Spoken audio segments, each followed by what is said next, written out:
Kira-kira apa saja kesalahan dari programmer pemula yang sering lakukan?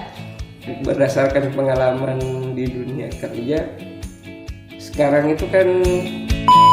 Halo teman-teman, selamat datang di Kopi Teh, podcast tempat kita ngobrol santai seputar teknologi dan cerita-cerita di balik dunia IT.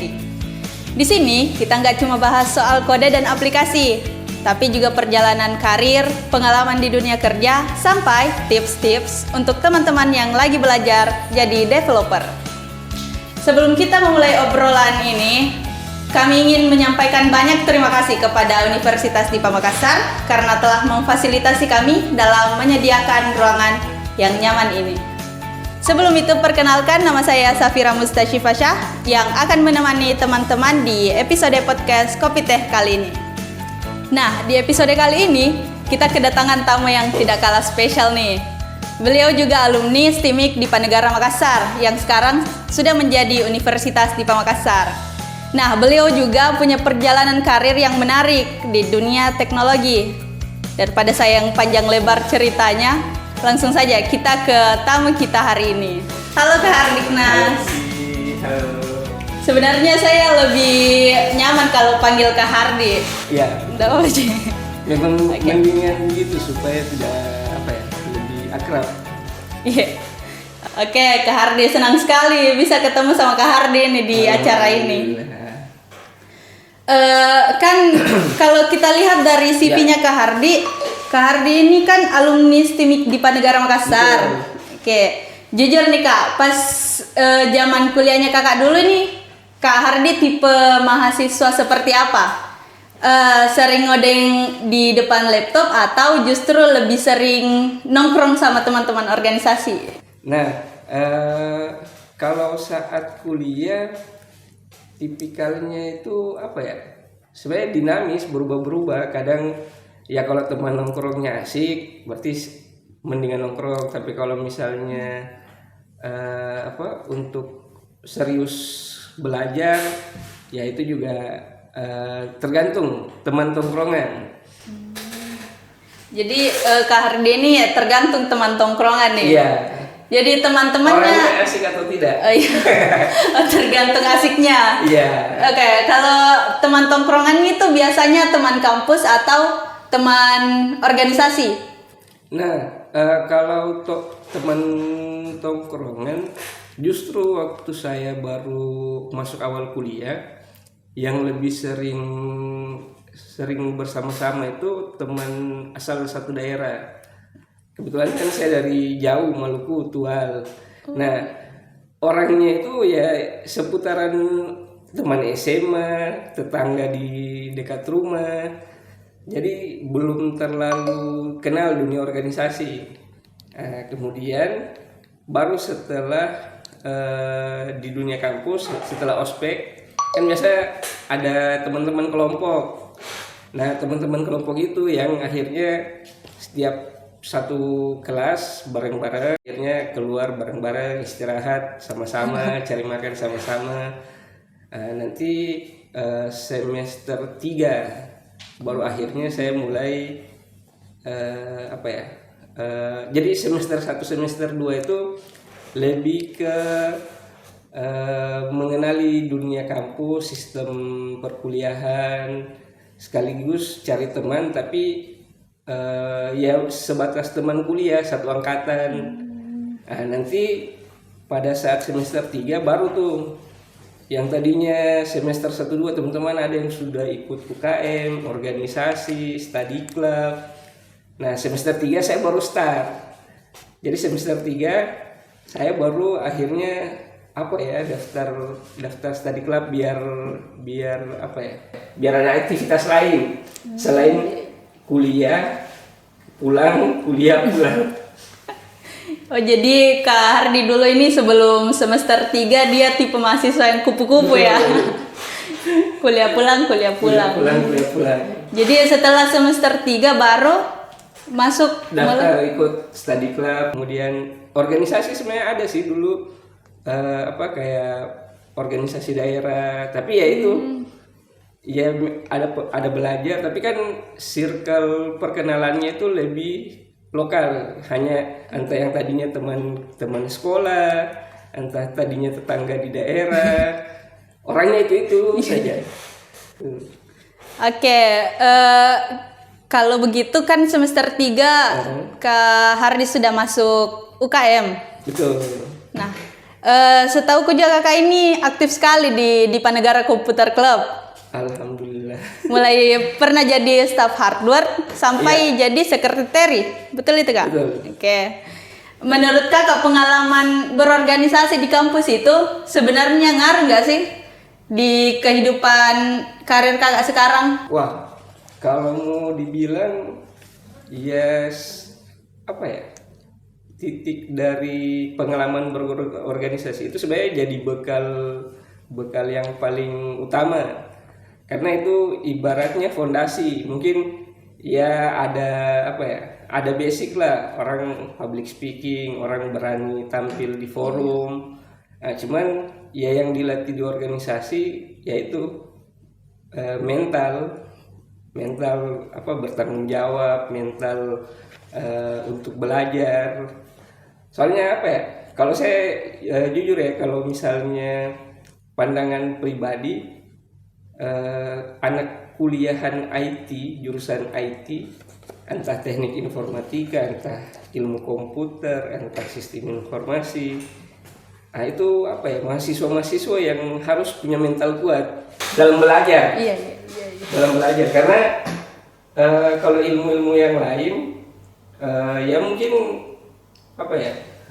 teorinya itu lebih bertahan. Sedangkan kalau IT kan ya hari ini teknologinya bisa jadi 5 tahun atau 3 tahun ke depan semuanya berubah, semuanya teknologi baru. Mau tidak mau ya harus update, harus belajar. Oke, kan tadi tuh hal yang sangat berpengaruh di karir kakak sekarang. Saya mau bertanya nih, ada tidak satu pengalaman di masa kuliah yang benar-benar mempengaruhi nih karir kakak sekarang? Ya, istilahnya kalau entry point akhirnya memutuskan untuk ikut di study club, akhirnya lebih serius menjalani kuliah. Karena kan ya pilihan sih tidak salah sebenarnya. Ya mungkin ada orang yang pikirnya kuliah buat memenuhi kewajiban orang tua. Oh iya, biar setidaknya ada ijazah, ada bisa kerja. Nah, kalau saya sebenarnya entry point-nya itu akhirnya memikirkan, wah ini apalagi kuliah IT ya, tidak boleh tanggung-tanggung, harus sekalian. Nah, itu dari sebagai tetangga bangku saat kuliah algoritma pemrograman. Nah, itu kebetulan salah satu senior di Panegara Komputer Club juga. Nah, jadi itu posisi saya semester 1. Nah, si Kak Dedi Darmawan, itu dia angkatan 2007 kalau nggak salah. Semesternya itu harusnya semester 5. Jadi dia mengulang mata kuliah algoritma pemrograman. Kemudian karena akrab, karena kan biasa kalau mahasiswa yang tua itu kan pasti tidak ada temannya. Iya. Sedangkan kalau mahasiswa maba itu kan gerombolan. Cuman dalam kelas kok selalu kayak kelihatan pendiam, tapi tiap tugas, kemudian tiap pertanyaan dari dosen, senior ini dia tahu. Meskipun asumsi awalnya kan saya, ini kan udah mata kuliah pengulangan yang kedua. Harusnya dia, masa orang tua tidak paham mata kuliah yang diulang. Nah, akhirnya mulai situ tahu tuh tanya-tanya soal materi kuliah. Nah, kemudian tahu di Panegara Komputer Club itu apa. Nah, dari situ kemudian di satu sisi saat semester 1 semester 2, itu asisten laboratorium di STIMIK Dipa Negara, kebanyakan asletnya itu kok ini satu asalnya sama. Dipa Negara Komputer Club ini apa, penasaran. Nah ternyata jalan yang saya lewati ketika mau ke kampus itu pas di depan base campnya Dipa Negara Komputer Club. Wow, iya. Nah makanya dari beberapa variabel variabel itu akhirnya ya simpelnya saya pikir coba deh daftar di Dipa Negara Komputer Club, siapa tahu orang-orangnya juga asik ngobrol. Akhirnya mendaftar. Tapi itu di semester 3. 3 semester 3. Nah, kalau dari Kak Hardy sendiri itu keinginan jadi programmernya mulai muncul saat kapan? Kalau munculnya itu sebenarnya harusnya ya semua mahasiswa yang jurusan IT, teknik informatika, sistem informatika, manajemen. Dulu sih ada sebuah kewajiban yang tidak tertulis. Jadi mahasiswa IT itu harus kalau mau skripsi harus bikin program. Iya. Bikin program dan itu wajib. Nah sebenarnya pemikiran awalnya itu berarti kalau skripsi harus bikin program. Nah ini cara bikin programnya ini seperti apa nih? Nah dari situ baru tuh akhirnya kepikiran bagaimana nih belajar bahasa pemrograman, belajar pokoknya minimal yang kepikiran itu bagaimana skripsi itu bisa dikerjakan. Jadi belum jauh kepikiran sampai masalah kerja belum. Seperti itu. Oke. Selama kuliah kakak ini hal apa yang paling menantang untuk kakak hadapi kemarin? Nah, kalau paralel saat semester 3 kebetulan itu ikut study club di Dipa Negara Komputer Club. Ya tentunya yang paling menantang itu cara mengatur waktu antara harus organisasi jalan di sana, banyak banyak interaksi, banyak latihan peran, entah jadi panitia, entah jadi pengurus. Nah sama membagi waktunya dengan perkuliahan yang reguler.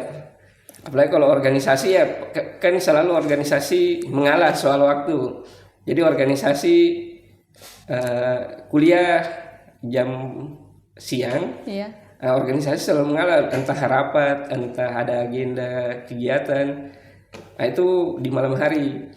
Tapi kalaupun misalnya ada event-event atau ada ada seremonial di organisasi, ya itu yang akhirnya jadi pilihan. Adalah kuliah-kuliah juga yang akhirnya ketinggalan. Itu sih soal waktu. Tapi alhamdulillah setelah dilewati kayaknya tidak ada yang sulit deh. Iya, tidak ada yang sulit deh. Oke, kalau dilihat dari portofolionya Kak Hardy nih, Kak Hardy langsung tancap gas di CV Mediatama Solusindo sebagai full stack programmer. Nah, waktu itu kan pegang banyak sekali proyek, dari aplikasi rumah sakit sampai sistem akademik. Gimana rasanya awal-awal terjun ke dunia kerja yang langsung dituntut banyak proyek dengan deadline? Gimana rasanya? Kalau justru setiap capaian pekerjaan itu justru jadi kerasa aneh begitu setelah dilewati. Padahal waktu ditawari itu tidak ada pikiran wah ini nanti kerjanya ribet, ini aplikasi dibikin ribet, ini tidak ada kepikiran sampai itu. Nanti setelah selesai baru kok saya sudah kerjakan aplikasi sebanyak ini. Nah, kalau cerita intunya saya ke dunia pemrograman, ya pertama memang jalan masuknya ya dari Dipa Negara Komputer Club. Karena di sana basicnya itu belajar tentang pemrograman. Cuman yang paling prinsip dari belajar di Pendengar Komputer Club itu kan kita jadinya dilatih untuk belajar. Iya. Dilatih untuk belajar, kemudian dilatih untuk mengajar. Nah, menurut saya cara belajar yang paling efektif itu ya yang mengajar, karena semakin sering saya mengajar, justru itu saya lebih banyak belajar daripada orang yang yang minta saya untuk mengajar. Nah, jadi kebiasaan di Pendengar Komputer Club yang belajar sesama siswa, sesama bahkan senior atau junior, bahkan yang terpaut berapa semester ya bisa saja sama-sama belajar, karena ada yang lebih duluan tahu, ada yang belakangan baru tahu. Nah, dari situ dulu belajarnya itu lebih mayoritas itu melatih algoritma, belajar tentang codingan, belajar cara menyelesaikan masalah, teknologi, entah itu bahasa pemrograman atau itu. Nah, itu dulu itu belum terlalu jadi jadi pembeda, karena pokoknya apapun tentang pemrograman dipelajari, apapun tentang IT dipelajari, mau itu kabel-kabel, mau itu rakit PC dipelajari, Semuanya dilahap. semua dilahap.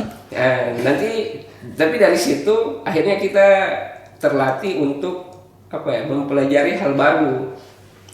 Nah, jadi setiap dengar ada teknologi apa nih, entah itu dari berita, entah itu dari orang yang lebih berpengalaman, pasti ada penasaran, masa dia paham ini atau tahu ini, kita tidak, akhirnya cari tahu.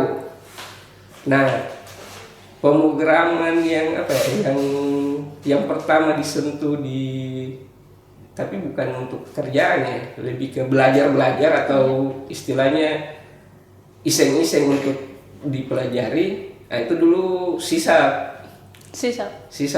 punya Microsoft. Nah, karena memang kan kalau di kuliahan tidak ada nih bahasa pemrograman. Wah, kayaknya keren nih, sesuatu yang belum dipelajari di kampus,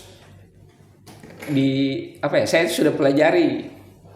Nah, karena terbangun dari dari model belajarnya di Pendengar Komputer Club, akhirnya belajar tentang sisap. Terus di samping ada juga akhirnya teman-teman yang pengaruhi Python, PHP. Nah, tapi belajarnya itu lebih ke fundamental. Jadi prinsip-prinsip menyelesaikan masalah, algoritma lah, implementasi algoritma, belajar tentang bagaimana sih membuat hal-hal yang simpel, misalnya kalkulator. Jadi tidak muluk-muluk bikin sistem yang bagaimana yang bisa jadi startup atau yang bisa jadi bisa jadi proyek yang besar, tapi hal-hal kecil dari situ yang dilatih. Jadi secara tidak langsung alam bawah sadar kita kan akhirnya terbentuk nih. Kalau sintaks di PHP itu begini strukturnya. Kalau sintaks di Python seperti apa. Nah, dari situ tiba-tiba ada ini satu treatment yang harus dijaga juga sih di Pendengar Komputer Club. Tiba-tiba ada senior datang yang sudah kerja. Sini dek, apa itu? Ini ada proyek, mau tidak? Tapi yang ditawarkan itu kalau tidak salah desktop dulu, dengan opsinya dulu itu desktop.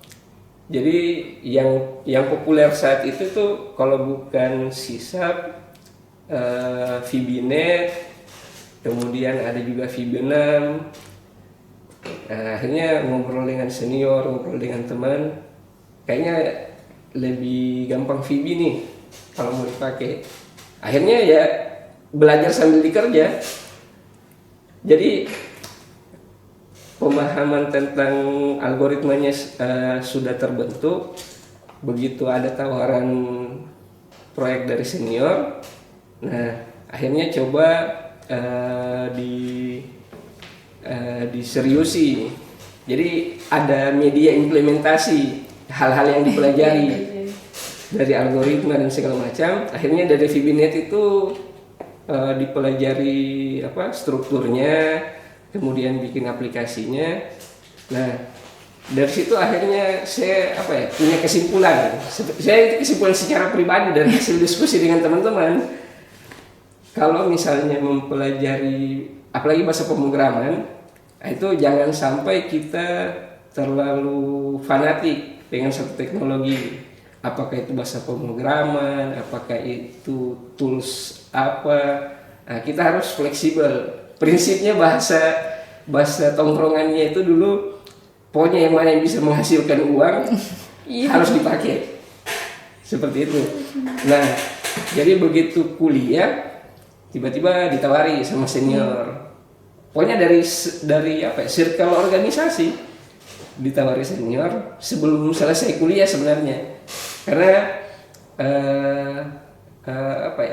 kayaknya keren dulu kalau misalnya sebelum selesai kuliah tapi sudah bisa produktif, cari uang sendiri, entah proyekan yang kecil-kecil. Bahkan kalau saya ingat dulu proyekan pertama yang saya kerjakan itu berapa ya, dibayar 500.000 kalau nggak salah. Wow. 500.000. Tapi mungkin kalau dibandingkan dengan yang sekarang pasti teman-teman kok mau ambil proyek dikerjakan aplikasi atau apa cuma 500.000, tapi pengalaman sama ilmunya, karena ada media belajar yang serius jadinya. Nah kemudian begitu ditawari sama senior, tidak kepikiran kayaknya harus perusahaan yang proper atau yang serius, karena ini ibaratnya perusahaan yang dikelola pribadi. Nah cuman memang akhirnya yang saya pikirkan itu, karena ini perusahaan kan kerjanya bikin aplikasi, ngoding nih. Ya udah itu deh. Ditambah satu sisi saya berpikir, kalaupun misalnya saya mudik nih pulang kampung, terus di sana yang diseriusi untuk cari opsi kerjaan, takutnya sia-sia yang sudah dipelajari jor-joran tentang pemrograman, karena tidak terasah akhirnya hilang atau memudar. Akhirnya ya udah diskusi dengan orang tua juga ya memang harus seperti itu, tidak ada masalah. Kalaupun misalnya tempat kerja awal itu ya cari pengalaman lah istilahnya. Jadi di CV Media Solusindo di situ ketemu hal baru lagi, karena dulu keseringan aplikasinya itu desktop based. Begitu kerja di situ CV Media Tama justru kebanyakan web. Nah, cuman lagi-lagi karena secara secara fondasi belajarnya itu sudah terbentuk, dan kembali prinsipnya itu semua hal yang bisa menghasilkan itu harus dimanfaatkan. Akhirnya dipelajari dan alhamdulillah bisa. Jadi tidak fanatik dengan satu teknologi tertentu. Saya cuma mau fokus ke jaringan, saya cuma mau fokus ke pemrograman. Lebih simpelnya itu yang mana yang bisa menghasilkan, itu yang harus dipegang. Akhirnya di kerjaan itu belajarlah web. Awalnya ya pasti kepikiran di awal, wah ini kayaknya tidak bisa nih, karena saya belum ada pengalaman kerjakan web. Kemudian sistemnya ya lumayan serius karena untuk dipakai di kantoran. Ya satu aplikasi selesai, kadang bisa ya ternyata ya. Padahal belum lama loh saya pelajari tentang PHP, tentang web. Akhirnya lanjut proyek kedua, ya meskipun dengan teknologi yang sama, tapi secara secara jenis aplikasi atau aplikasi peruntukannya itu berbeda. Akhirnya ada experience baru lagi, sampai dengan ke berapa aplikasi, kemudian jadi jumawa sendiri. Kayaknya bisa gampang nih gitu. Sangat menarik ya Kak, cerita dari Kak Hardi ini. Oke, kan kalau ndak salah tadi Kak Hardi ini semangat sekali kalau soal belajar. Itu lebih banyak dapat pelajaran dari senior, kantor, atau dari belajar sendiri? Apa ya? Sebenarnya itu bukan, ya mungkin karena faktor nama juga mungkin ya. Karena awalnya itu kayak jadi ada beban. Tiap namanya Hardiknas ya. Hari Pendidikan Nasional. Dari SMA selalu jadi apa ya? Merasa jadi tanggung jawab. Masalah belajar itu menjadi tanggung jawab pribadi. Seakan-akan saya harus belajar lebih daripada yang lain. Nah, kemudian saat di Penegara Komputer Club, secara tidak sadar sebenarnya sesama angkatan, sesama anggota kita itu berlomba tapi tidak sikut-sikutan. Jadi teman misalnya dulu siapa ya, teman saya Rahmat Ramadan misalnya, padahal dia angkatan di bawah secara kuliah, dia angkatan di bawah, tapi jadi kan saya terlambat masuk study club itu terlambat 1 tahun, semester 3 baru gabung. Dia begitu masuk maba, waktu mahasiswa baru, kok dia bisa kayak gini, dia hebat kayak gini, dia bisa utak-atik ini, bisa ngoding ini. Nah itu akhirnya ada rasa terpacu sendiri sesama anggota. Begitu ada lagi anggota yang bisa kerjakan, misalnya dia tahu atau belajar tentang apa, kita juga akhirnya tidak mau kalah. Harus saya cari supaya yang dia tidak bisa. Perlombaan secara tidak sadar itu akhirnya yang bikin kesadaran masing-masing. Saya harus lebih gitu. Kalau dulu wejangan senior. Nah selalu pokoknya mending belajar ketimbang waktunya itu terbuang sia-sia. Seperti itu. Oke, kalau kita lihat dari perjalanannya Kak Hardi dari pakai PHP MySQL di tahun 2014 sampai sekarang sudah main di microservice di salah satu perusahaan teknologi. Caranya Kak Hardi ini survive dan tetap update dengan teknologi yang berubah cepat itu bagaimana supaya tidak ketinggalan zaman? Nah, kalau ini pertanyaan yang maksudnya yang memang akhirnya sekarang kepikiran relevan. Karena kan teknologi yang kalau Pipi bayangkan teknologi sekarang dengan 5 tahun yang lalu itu kan beda jauh. Sudah beda jauh. 5 tahun yang lalu dengan 10 tahun yang lalu itu beda jauh, bahkan mungkin hitungan tahun sekarang itu, apalagi semenjak zaman AI. Tiap tahun itu pasti teknologi itu drastis perubahannya. Istilahnya lompatannya itu signifikan. Mungkin yang 2024 AI-nya baru bisa begini, sekarang AI-nya sudah super. Nah, caranya supaya triknya akhirnya saya bisa relevan ya, apalagi setelah kerja itu kan pilihan untuk yang dipelajari itu jadi terbatas karena banyak pilihan teknologi yang berkembang, banyak teknologi yang bagus-bagus juga, banyak hal yang baru, lebih canggih banyak. Cuman akhirnya ya based on apa yang ada di dunia pekerjaan, tuntutan kerjaan lah.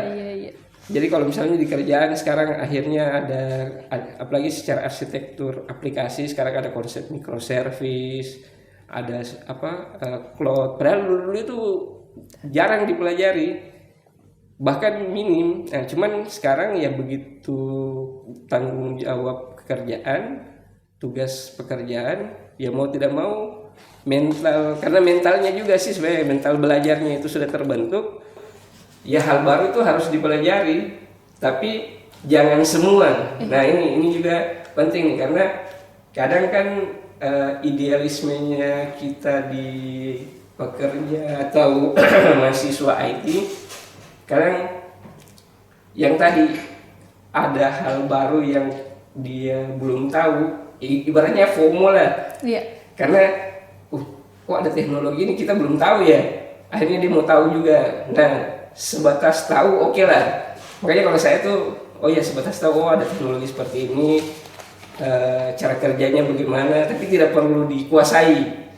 Nanti begitu hal teknologi itu atau konsep atau apa ya, hal terbaru itu sudah mulai bersinggungan dengan kehidupan kita, entah pekerjaan, entah tugas, baru dipelajari supaya bisa tahu. Tapi sama juga akhirnya setelah dipelajari, kadang bukan jadi apa ya, bukan harus yang dikuasai secara full, sebatas ya tadi kebutuhan pekerjaan. Misalnya nanti besok ada challenge lagi nih dari pekerjaan yang memungkinkan ada implementasi teknologi baru, ya bisa lagi dipelajari lagi hal yang baru. Nah apalagi kalau dunia kerja sekarang seperti itu, banyak teknologi, banyak konsep-konsep, apalagi arsitektur ya, arsitektur, framework, apalagi kayak sekarang kan itu hampir semua framework, kadang itu satu framework dengan framework lain itu bedanya itu tidak signifikan. Pilihan-pilihan itu justru harusnya jadi apa ya, jadi opsi di kita. Yang mana nih? Kalau misalnya, makanya kalau saya itu sekarang prinsipnya kalau misalnya mau bikin aplikasi yang cepat, ya PHP, Laravel. Kalau mau bikin aplikasi yang powerful untuk olah data, Python misalnya. Jadi semua apa ya, semua teknologi, semua konsep itu dipelajari hanya sebatas tahu bentukannya apa, minimal tidak ketinggalan informasi lah. Nah, tapi untuk menguasainya ya begitu si pekerjaan itu mulai jadi kebutuhan atau teknologi itu mulai jadi kebutuhan di pekerjaan, baru tuh diseriusi untuk dikuasai. Oke, ada tidak kebiasaan khusus dari Kak Hardy ini untuk pelajari hal yang baru, teknologi baru? Hal yang teknologi baru ya? Kebiasaan khusus yang Kak Hardy lakukan untuk pelajari itu? Yang paling penting itu, apalagi kalau yang sekarang itu kan rata-rata teknologi itu produk ya. Entah produknya perusahaan apa, akhirnya dikomersilkan, produk dari apa komunitas, meskipun yang embel-embel open source, tapi ujung-ujungnya itu ekosistemnya itu jadi jualan semua tuh. Mau beli library ini, hostingnya harus di hostingan dia, meskipun open source, klaimnya open source, tapi ekosistemnya itu yang dibikin jadi bisnis. Nah, kalau dari saya prinsip selama ini belajar dengan teknologi yang baru, yang diutamakan itu paham dulu nih, ini apaan sih? Ibaratnya filsafat belajar lah. Ini barang ini apa sih? Contohnya misalnya microservice nih, atau Kubernetes, atau apa ya yang teknologi cloud sekarang. Barang ini apa sih? Gunanya untuk apa? Terus dia dengan di dunia saat ini implementasinya contohnya yang mana nih? Tahu dulu, kemudian tahu penggunaan yang tepatnya. Tidak semua harus digunakan. Nah itu juga penting tuh, karena kan apalagi kalau terkait dunia kerja, teknologi itu kan cost, teknologi pekerjaan. Ya ada biaya lah, ada biaya untuk pengembangan dan segala macam. Nah itu juga jadi dasar pertimbangan. Jadi tidak harus ada teknologi baru nih harus dipakai, harus diupdate. Nah tidak pasti harus kayak gitu juga. Jadi lebih ke ini misalnya nih untuk update ini costnya apa nih? Entah waktu, entah biaya, itu dianggap variabel biaya tuh. Nah, kalau misalnya dari kondisi existing, anggaplah di pekerjaan nih, aplikasinya sekarang running normal nih, sudah mencukupi masalah-masalah yang seputar pekerjaan, ya sudah seperti itu. Atau bahasa di kantorannya itu apa yang tidak perlu diperbaiki, ya jangan diutak-atik. Jadi dibiarkan jalan. Nah, nanti begitu ada kebutuhan baru, ada permintaan baru, ada kondisi permasalahan yang baru, baru kita ibaratnya riset nih, ini kira-kira solusi masalah-masalah ini apa memang harus implementasi teknologi baru ataukah perubahan apa, ataukah misalnya hanya sebatas optimasi dari existing. Makanya di dunia kerja itu justru harus bisa semua dan bijak. Kapan harus memang butuh implementasi teknologi yang baru diimplementasi. Tapi selama kebutuhannya itu hanya sederhana, ya pilihannya itu yang costnya paling minim gitu. Oke, di CV kakak juga ada bagian menarik nih. Betul. Kak Hardi nggak cuma jago ngoding, tapi juga paham dasar operasi dan bisnis kepelabuhan. Menurut Kak Hardi, seberapa penting sih seorang programmer itu harus tahu mengerti alur bisnis dari aplikasi yang dia buat? Nah,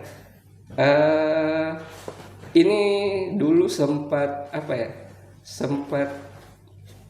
jadi bercandaan di teman-teman di kerjaan waktu masih kerja freelance, waktu masih kuliah juga begitu. Dan relevan dengan yang tadi saya bilang yang dibentuk di Panegara Computer Club, yaitu mental belajar. Karena begitu kita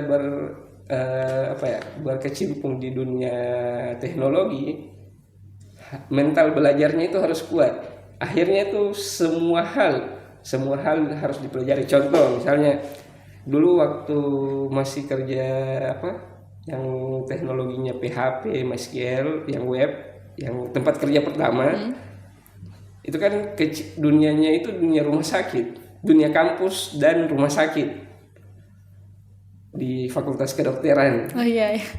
Nah, akhirnya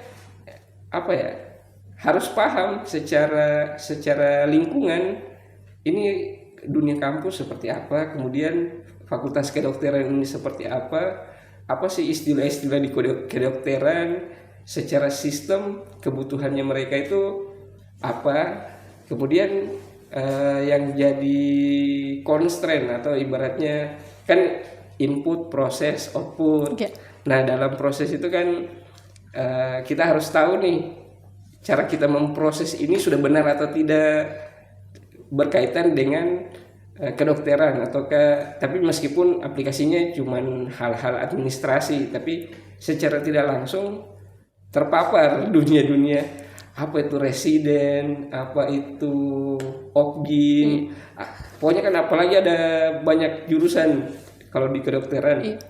Nah itu akhirnya jadi tahu karena belajar bisnis tadi, ibaratnya bukan codingannya saja yang dipelajari, tapi yang menggunakan ini nanti dokter itu profesinya seperti apa. Mungkin kalau yang bahasa kekinian itu ini ya, user experience, UI UX, itu juga harus paham tuh. Kemudian berlanjut kerjaan kebetulan setelah dari dunia kedokteran itu dulu sampai itu ICD, akhirnya jadi tahu ICD 9, ICD 10 ini apa, padahal bukan dokter. Nah begitu terjun ke dunia kerja, kebetulan bisnisnya itu seputar kebutuhan, ya mau tidak mau harus dipelajari lagi pelabuhan itu apa sih? Ini yang bergerak di pelabuhan ini orang-orang pada ngapain nih? Oh, kapal ini apa, dari mana, secara aturannya seperti apa? Apalagi kalau misalnya aturan atau bisnisnya itu yang sudah bersentuhan dengan aplikasi. Nah, mau tidak mau kita harus kolaborasi nih dengan orang yang paham tentang pelabuhan. Ini secara apa ya? Secara bisnis yang mau diimplementasikan atau mau diteknologikan seperti apa. Nah, jadi dari situ terbentuk sendiri selama dunia kerja di lingkungan pelabuhan itu, akhirnya terbentuk sendiri. Jadi paham nih, oh bisnis pelabuhan ini begini, aturan-aturan, regulasi. Kemudian secara user juga jadi paham. Oh, user terkait aplikasi ya. Akhirnya ada pengetahuan secara tidak langsung. Oh, kalau user experience untuk orang yang berbisnis di pelabuhan itu seperti ini. Orangnya kadang urusannya itu karena masalah birokrasi apa segala macam, ya emosional atau ya harus harus paham orang-orangnya dan bisnisnya. Jadi bukan cuma bikin aplikasi atau mengembangkan aplikasi, tapi harus paham juga nih yang menggunakannya, kurang lebih begitu. Jadi intinya itu harus memang tahu alur dari aplikasi yang kita buat. Betul. Bukan cuma sekedar karena kodenya jalan. Betul. Ya. Oke, kalau dari Kak Hardi ini kira-kira apa saja kesalahan dari programmer pemula yang sering lakukan? Programmer pemula. Iya. Nah, saya belum tahu, tapi ini subjektif ya, subjektif. Iya. Maksudnya berdasarkan pengalaman di dunia kerja sekarang itu kan, apalagi zamannya karena teknologi ini banyak yang instan, termasuk framework itu bagi saya itu instan, karena dulu itu orang mau bikin apa itu ya folder kosong. Iya. Download sana sini, dibikin folder ini. Sekarang kan zamannya framework, folder kosong, buka terminal, perintah install, akhirnya langsung tuh ada folder apa, ada folder apa, strukturnya itu di download semua, dari mana ke mana kita kan tidak tahu. Nah, framework itu memang solusi yang paling ampuh. Nah, cuman harus paham juga secara fundamental, minimal security aplikasi ya, bukan security ya. Security terkait framework, kemudian celah-celah keamanan. Nah, yang sering menurut subjektif saya yang sering jadi bukan kesalahan sih, jadi kebiasaan yang baru pelajari tentang aplikasi atau codingan. Nah, itu frameworknya itu jadi ada step yang di bypass. Ibaratnya begini, kalau misalnya di framework A dia punya fitur atau dia punya kemampuan tertentu, nah itu jangan dijadikan alasan bahwa kalaupun misalnya bukan framework itu berarti tidak bisa. Harusnya dia cari sendiri solusi, entah itu dia bikin, entah itu ada yang sudah bikin kemudian digunakan. Nah, itu tidak masalah. Cuman fundamental dia mau apa, dia butuh. Contoh nih paling simpelnya, kalau dulu itu kita bikin aplikasi web, kemudian ada masalah security atau masalah validasi data, contoh masalah MySQL injection. Nah, itu kita dari awal sudah aware duluan nih. Oh, jadinya harus kita siapkan seperti ini. Bagaimana ya caranya mengatasi anti SQL injection. Meskipun nanti kita dapat nih skrip PHP orang Rusia kah, entah orang mana, kita gunakan, tapi pengetahuan aware-nya itu harus ada dulu. Nah, sama halnya begitu dengan zaman framework sekarang, ya mau tidak mau harus tetap ada kayak begitu. Oh, kira-kira di framework ini caranya kita untuk mengamankan aplikasi dari SQL injection ataukah dari kecolongan data seperti apa. Nah, itu juga yang dipikirkan. Nah, kalau yang belakangan yang dilihat teman-teman yang belajar langsung ya, karena kan sekarang banyak tempat pembelajaran ya, entah itu swasta, akhirnya titel kuliah di dunia di kampus IT itu sudah tidak relevan dengan orang bisa ngoding.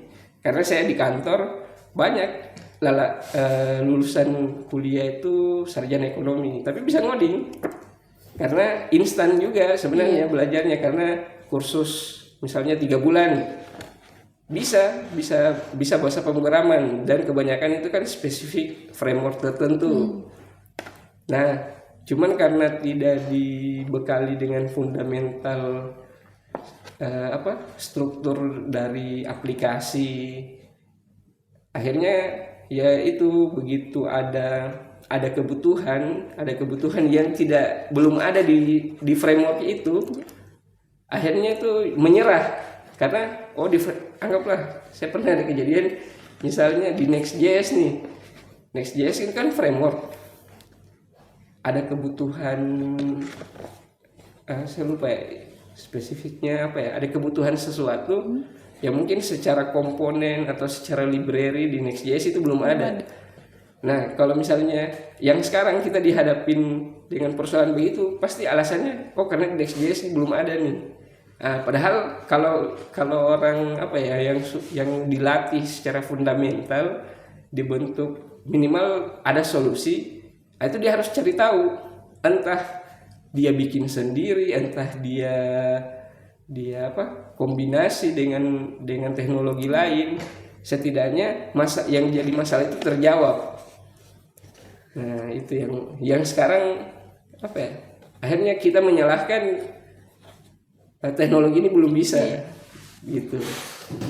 Jadi bukan cuma sekedar tahu ngoding sebenarnya ya. Betul. Harus paham soal fundamentalnya. Iya.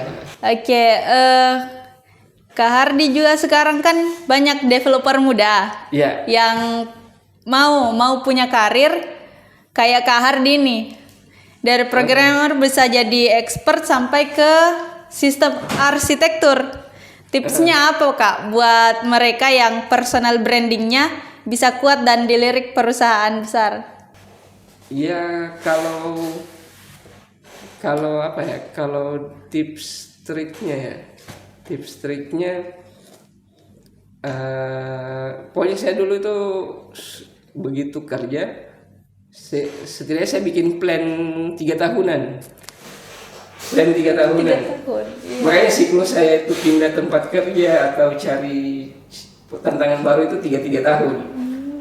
Dan itu pun sebenarnya cukup ideal karena belum terlalu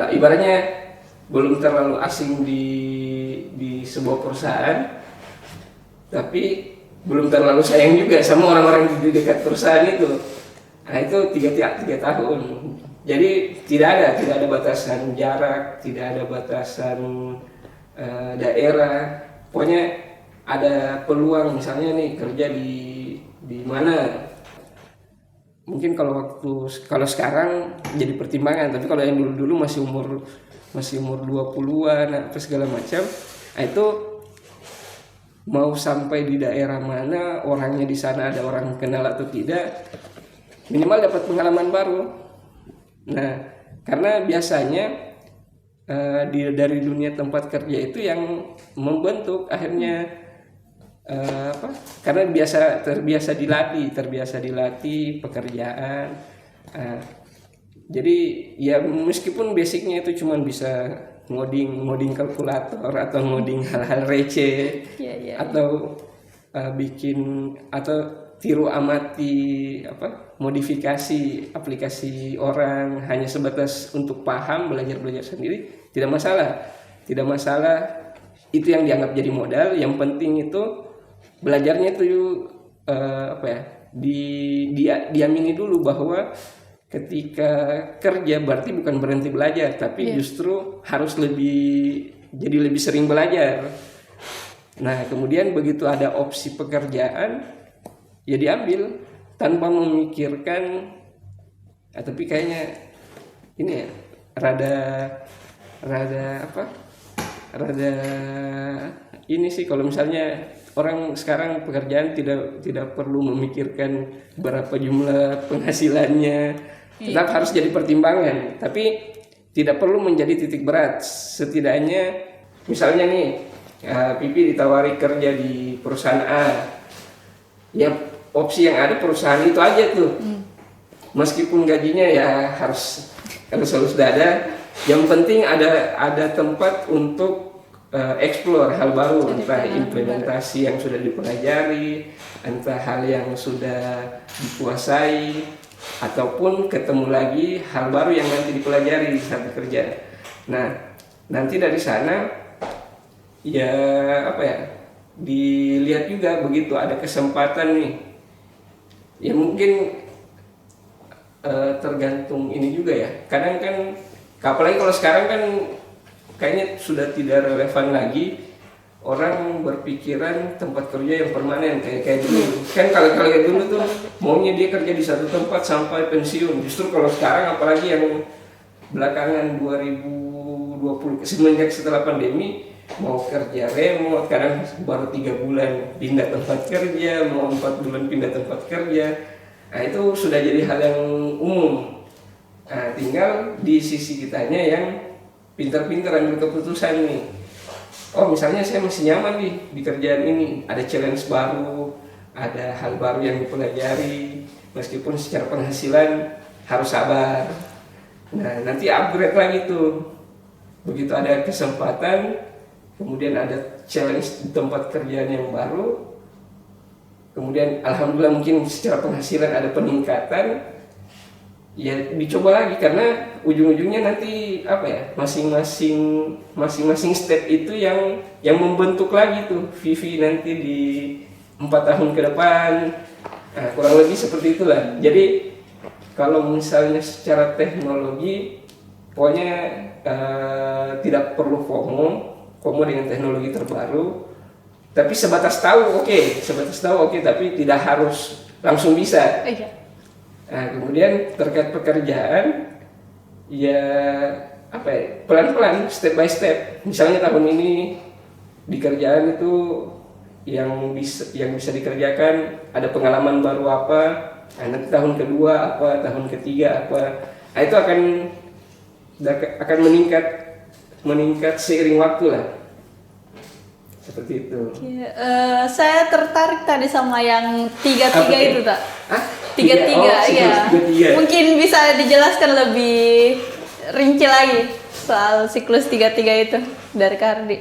Jadi kalau saya dulu itu, sebenarnya belakangan baru saya tidak sadar sebenarnya, karena kerja 3 tahun, mulai ada rasa jenuh, mulai ada rasa bosan, apalagi di usia ibaratnya ya masih muda lah. Iya.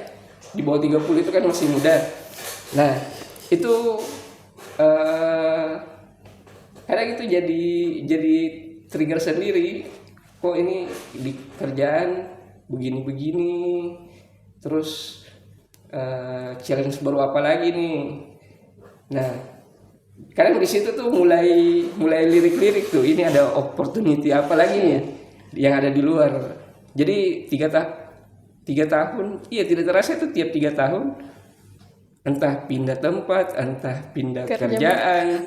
Nah, itu belakangan baru dilihat, oh iya kok saya tiap 3 tahun kayaknya mulai rasa jenuh waktu umur segitu. Tapi kalau sekarang akhirnya jadi ya apa-apa, yang penting masih ada lah.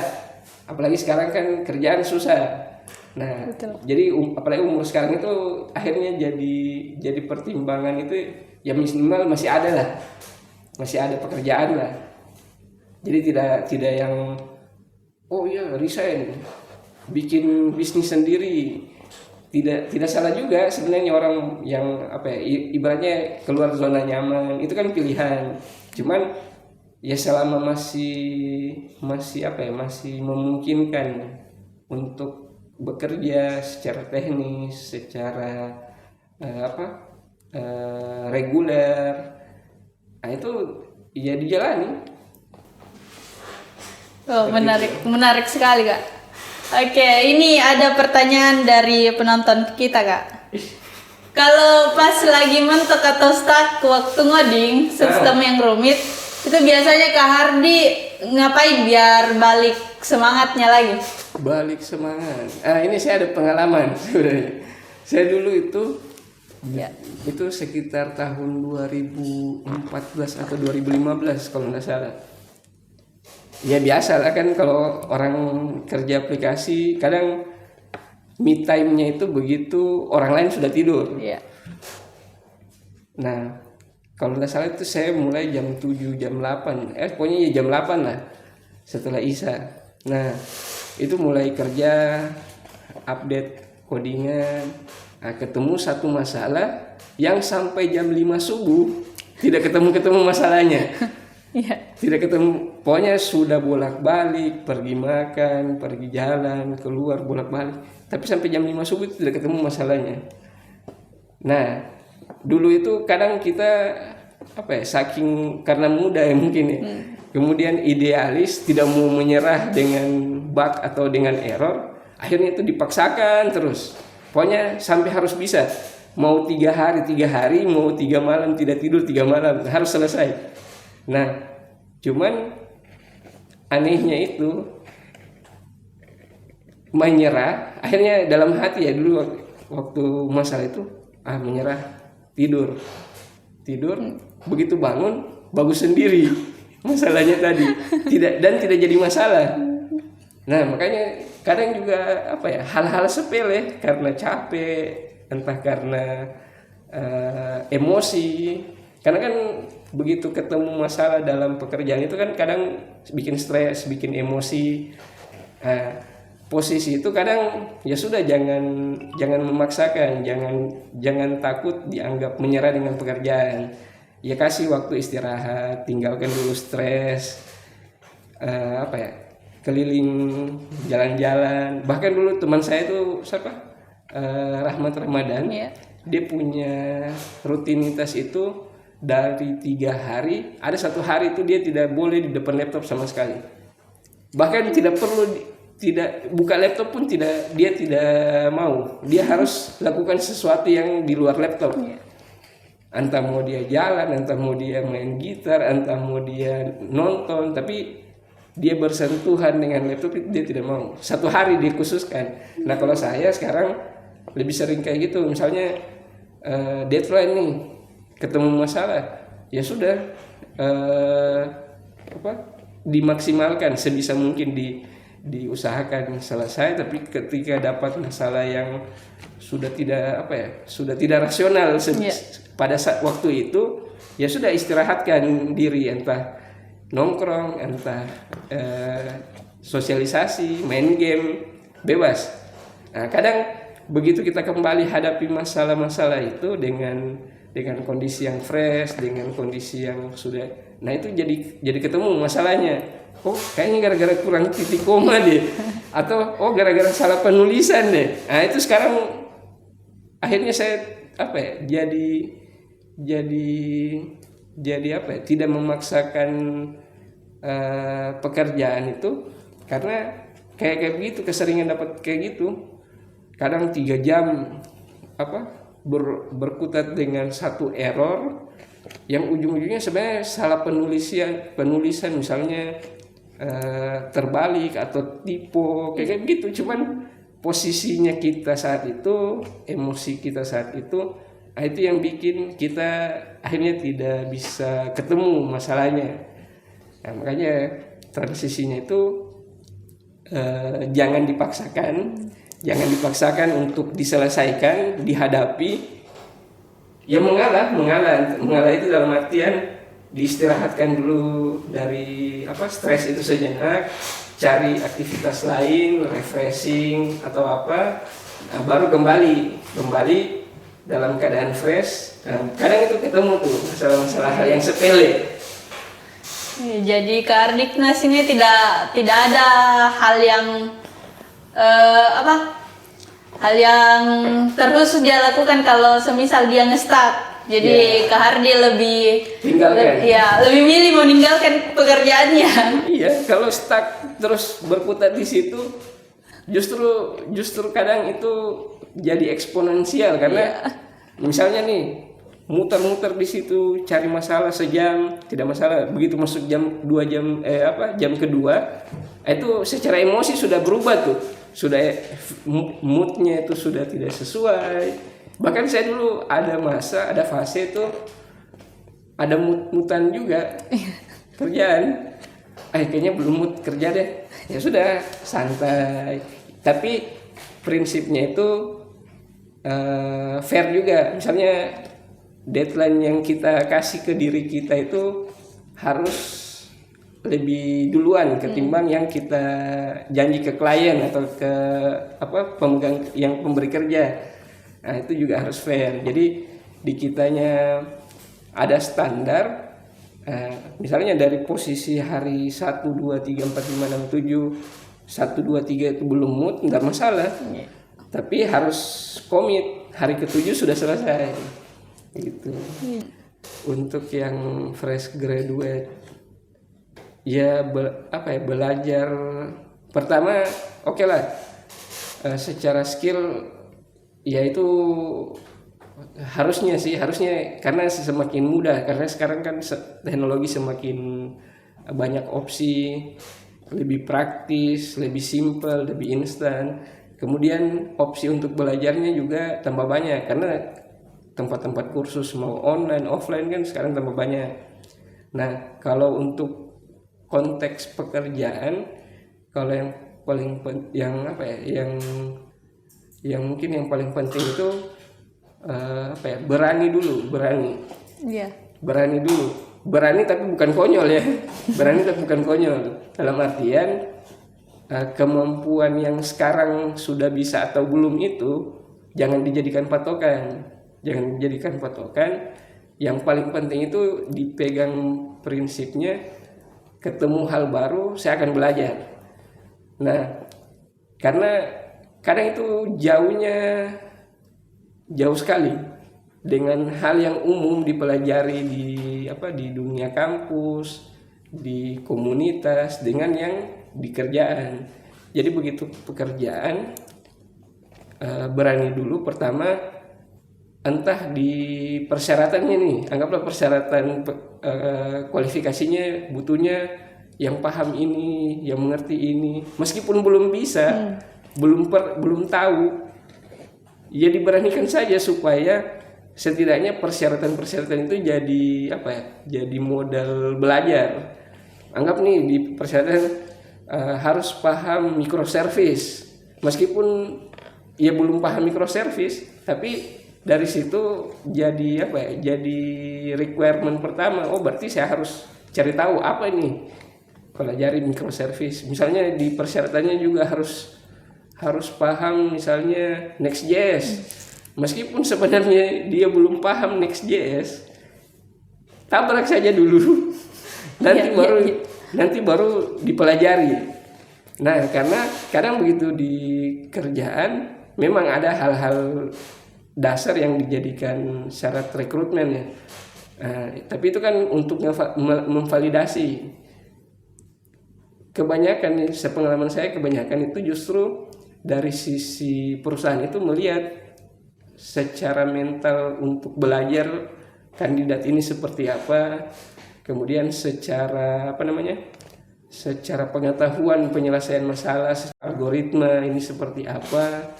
Untuk masalah spesifik yang teknologinya itu justru kadang minimal tahu, sering tuh tahu tentang Next.js, meskipun belum pernah tahu bentukannya ini seperti apa. Oh iya, tahu Pak. Sudah seperti itu aja. simpelnya. Iya. Tapi bukan berarti membohongi, cuman setidaknya itu jadi checklist lah. Oh berarti dia harus seputaran kerjaan ini. Kalaupun misalnya ada bersinggungan teknologi tertentu, ya dia harus cek sambil belajar, kerjanya sambil belajar. Nah, kemudian mungkin yang kedua attitude, karena kan sekarang tambah masif secara media sosial. Nah di dunia kerja juga itu kan ada orang tua, ada perempuan, ada ibu-ibu. Maksudnya tidak harus sama rata seperti itu. Jadi ya pintar apa ya, interaksinya harus lihat-lihat juga. Oh ini orangnya terpaut umur saya cuma 2 tahun, oke lah, bisa lah bro santai. Tapi kalau misalnya yang sudah orang tua, mungkin yang generasinya itu seumuran orang tuanya sendiri, ya tetap sopan. Kemudian yang cewek-cewek juga kalau cowok misalnya, kalau kandidat fresh graduate-nya cowok, yang cewek ya harus bisa bedakan. Oh ini teman kerja, teman nongkrong, ya paling tidak menyinggung, justru care dengan pekerjaan, dengan teman kerja. Lebih ke ini sih attitude lah, secara umum lah attitude. Kemudian yang ketiga, nah kalau jarak itu harusnya sudah tidak jadi alasan, karena saya pernah ibaratnya jadi pembisik sebenarnya. Ada teman kayaknya beda berapa tahun ya, maksudnya ya begitu juga dia, begitu tahun ketiga saya mulai bisik-bisik gitu, masa mau kok lanjut tahun ketiga yang perasaan masih muda nih, kenapa tidak ambil opportunity di mana?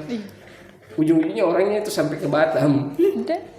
Wow. Nah jarak itu juga itu dia, jarak itu harusnya sudah tidak jadi alasan, karena transportasi sekarang sudah gampang. Nah, cuman tinggal menghandle rasa kangen kalau sama orang tua, homesick gitu.